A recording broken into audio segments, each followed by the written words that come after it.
Hello बच्चों, चलिए प्रश्न को समझते हैं। प्रश्न है लेंथेनाइट संकुचन का कारण है। विकल्प ए दिया हुआ है, विकल्प बी दिया हुआ है, विकल्प सी दिया हुआ है और विकल्प डी कुछ इस प्रकार दिया हुआ है। तो बच्चों सबसे पहले हम प्रश्न की मुख्य अवधारणा समझते हैं कि प्रश्न की मुख्य अवधारणा क्या है। मुख्य अवधारणा,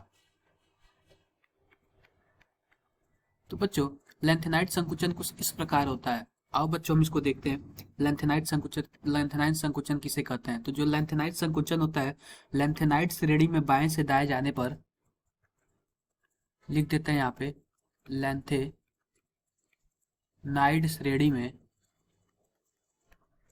श्रेणी में बाएं से दाएं जाने पर, दाएं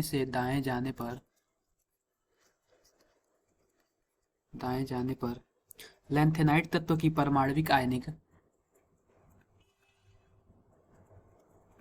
लेंथेनाइट तत्व की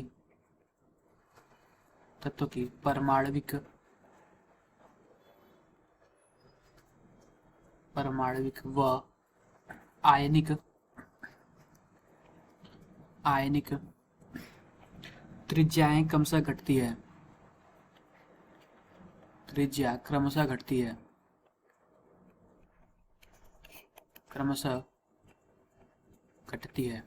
आओ बच्चों देखते हैं लेंथेनाइट जो सीरीज होता है उसमें एलिमेंट यानी जो तत्व होते हैं कहाँ से कहाँ तक होते हैं। तो सीरियम से लेके ल्यूथेरियम तक होते हैं। यह लेंथेनाइट सीरीज के तत्व यानी लेंथेनाइट श्रेणी के तत्व। बच्चों होता क्या है, आओ देखते हैं क्यों इसका परमाणविक व आयनिक त्रिज्या घटता है। जैसे हमारे पास क्या है, हमारे पास मानो हमारे पास कुछ इस प्रकार का लेंथेनाइड श्रेणी का तत्व है, कुछ इस प्रकार का तत्व है। जैसे ही हम बाएं से दाएं जाते हैं, तैसे ही होता क्या है कि परमाणु क्रमांक बढ़ता है। परमाणु क्रमांक बढ़ने का क्या मतलब है, उसके नाभिक में आवेशों की संख्या बढ़ती है।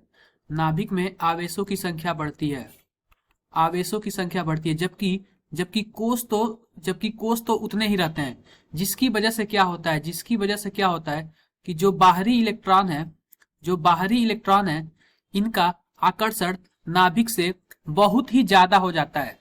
जैसे कि नाभिक में प्रोटॉन की संख्या बढ़ गई और कोष हमारे उतने ही रह गए, जिसकी वजह से नाभिक के साथ और बाहरी जो इलेक्ट्रॉन है उसके साथ आकर्षण बल बहुत ज्यादा हो जाता है। जिसकी वजह से ये जो त्रिज्याएं होती है ना वो सिकुड़ जाती हैं, कम हो जाती हैं, जिसकी वजह से इसी को हम लोग बोलते हैं लेंथेनाइट संकुचन।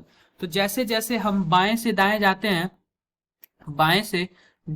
हैं लेंथेनाइट श्रेणी में, वैसे वैसे क्या होता है, लेंथेनाइट जो तत्व है उनकी परमाणविक व आयनिक त्रिज्याएं क्रमशः घटती है। इसका मेन कारण यह है कि नाभिक में आवेश की वृद्धि के कारण परमाणविक व आयनिक त्रिज्याएं घटती जाती हैं। तो बच्चों और विकल्प के माध्यम से सही उत्तर का चयन करते हैं। एफ कक्षकों का नगण्य प्रभाव, ये गलत है। विकल्प बी है नाभिक आवेश में वृद्धि, ये बिल्कुल सही है। विकल्प सी है नाभिक आवेश में कमी, ये गलत है। विकल्प डी है आवरण प्रभाव की कमी, ये भी गलत है। तो बच्चों आशा करते हैं कि आपको मुख्य अवधारणा के आधार पर प्रश्न समझ आया होगा। धन्यवाद।